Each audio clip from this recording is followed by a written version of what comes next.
I don't know about you, but I aspire to be a leader. I feel like I've gone through enough physical, mental, and emotional tests to be able to be fair, stern, and wise in my decision making. But there's one thing that kind of concerns me about forming a group of like-minded people for a common purpose, and that's COINTELPRO, aka the Counterintelligence Program, started by none other than J. Edgar Hoover. This was a program to infiltrate subversive groups in order to undermine them from within. But before we get into that, let's talk about J. Edgar Hoover, right? Because my man had a lot going on. Cross-dressing. Hoover became the director of the FBI in 1924, and he was in that position till his death in 1972. He was able to maintain power through a lot of political jostling and illegal activities. During his 48-year reign, he did illegal wiretaps, blackmail, including presidents, setups, and not directly under him, but during his reign as the FBI director, two of their top-level informants committed conservatively about 40 murders. But when the government's got your back, don't worry about it. But that brings me back to my current point.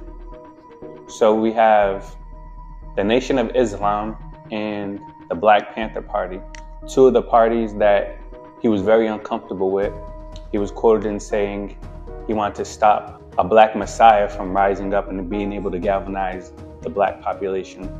Nation of Islam and the Black Panther Party were two organizations that were specifically targeted by him, while at the same time ignoring the fact that there was a mafia and even vehemently suggesting that there wasn't a mafia. So these two subversive groups were pro-black organizations with interest in protecting themselves while at the same time being equal in America. While I can admit that maybe some of their rhetoric was a little bit problematic compared to the injustices that they were facing during this time, it was peanuts, right? But we're here to talk about the destruction of these organizations, right? So let's consider it. First off, obviously being pro-black organizations, me personally would think that they would be all black, right? Which throughout time, especially tribally, you want to surround yourself with not only like-minded people, but you also cluster yourself through racial, ethnic lines. But I would suggest that's the first domino to their downfall. Don't judge a book by its cover. Yes, you have a black organization that is welcoming to all black people. However, not every black person's for you, right? Some people see black and white, and some people see green. And through the FBI's history, they've had paid informants, which was a big motivator in a lot of these informants. We had informants like Ron Preverty getting paid millions of dollars while being an informant. Not only that, obviously this is not just an FBI tactic, but if you get caught doing a crime and you don't want to go to jail, you have an incentive to be an informant. So somebody could get caught for doing something and then be back on the street the same day with a wire or with the intent to either set up or undermine the organization that they're a part of. So we can't go based on somebody's appearance, right? We need more in-depth vetting of a person. You don't just go to a job interview and get looked at and say, no. That's actually illegal, right? So let's implement that in our practices. Okay, so number two. So I want to bring it back to more tribal times, right? You have a tribal group, right? The circle is your territory. In the middle, you would have the vulnerables, the women and kids.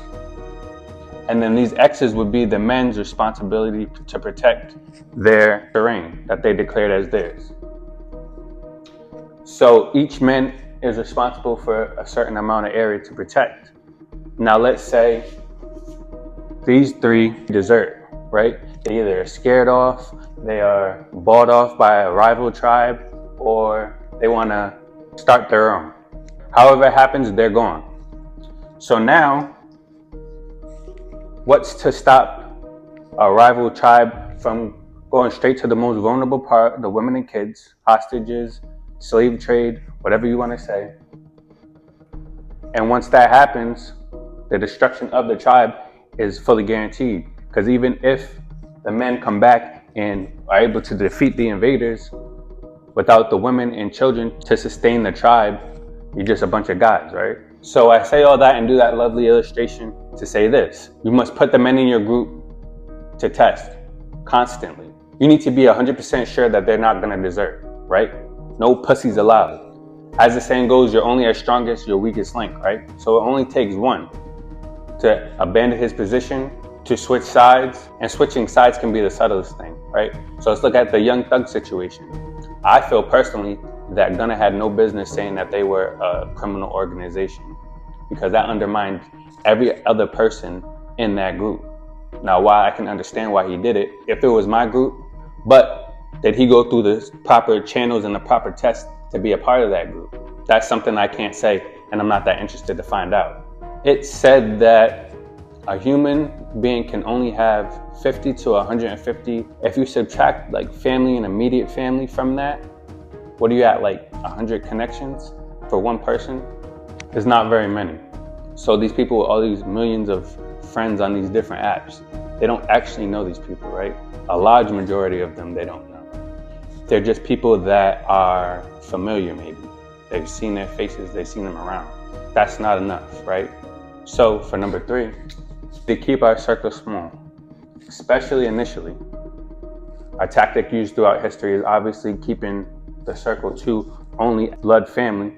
The foundation of the mafia, you actually had to be not Italian, but Sicilian, right? So Sicily is a little island off of Italy where the mafia originated. And you had to actually be Sicilian specifically to join the mafia. That kind of hindered the number game that they were able to play, because obviously the more people you have, the more access to resources and power.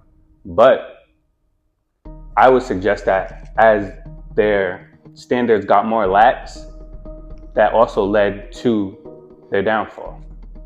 So you had to start off being Sicilian specifically. Then it kind of bridged over a while to, okay, you can be Italian. Then it bridged out to, you can be Italian on your father's side at least. So initially, they were able to trace your lineage back to the home country for whatever reason, whether that be a threat or just to know what kind of stock you come from, right? Like dogs and horses. The more you expand your circle, the less you know about the people in your circle. So to counteract that, they had a policy, right, where once you introduce an outside member to the organization or other people in the organization, you are responsible for the actions of that person. So if that person goes on to become an informant, or that person is an undercover cop, or that person just doesn't conduct themselves correctly, ultimately, it's your responsibility to take care of it, whether that be Xing them out of the group, however that happens, or if they can't get access to that outside person, then whatever repercussions would have fallen on him now fall on you, right? So that's to keep everybody accountable to the group. And the last point I want to make is every strong group needs a certain type of pledge, right? Whether that be the army, you have to go through boot camp and be able to graduate, or again, the mafia, where when you're inducted to become a made member, you have to actually make a blood oath, or even the president who's sworn in when he goes into office, right? These are all symbolic, but obviously life is a mental game, right? It's played above the shoulders. So honestly submitting to a pledge to whatever organization, I would consider an important part of forming a group. And through that pledge, it's discussed, whether in the military, the mafia, whatever, that the one member is a part of the whole, but the one member is not above the group. Each member must consider and agree that the group as a whole is more important than any individual member, and they must all be ready and willing to sacrifice themselves for the betterment of the group. Because when one person puts themselves and their needs above the entirety of the group, the sustainability is gone, right?